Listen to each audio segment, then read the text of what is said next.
जय जय श्रीराम। दैनिक प्रवचन नामयोगी श्री ब्रह्मचैतन्य महाराज। विषय संत सांगतील तसे वागावे।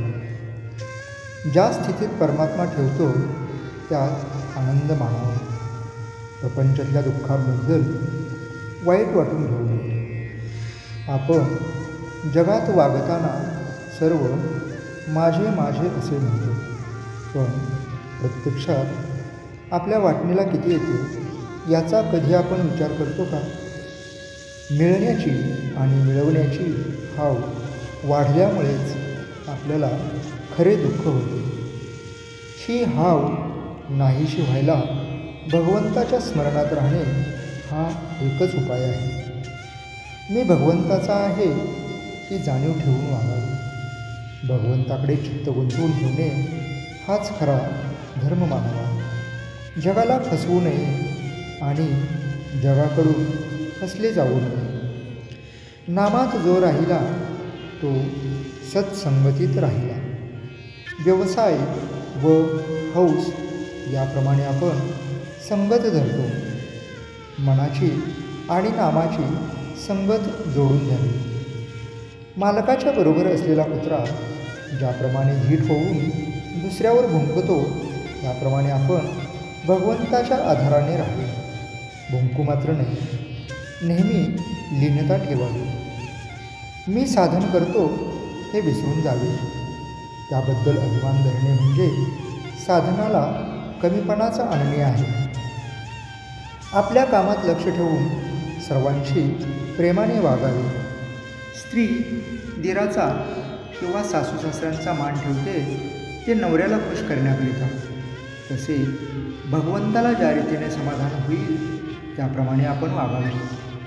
डॉक्टरला जर आपण त्या काळ्या वाटलेले औषध मला का देत नाही असे म्हटले तर तो ज्याप्रमाणे तुला तो रोग नाही असे उत्तर देतो, त्याप्रमाणे संत ज्याची त्याची वृत्ती ओळखून मार्ग सांगत असतात। याकरिताच संतांची संगत धरून ते सांगतील तसे वागावे।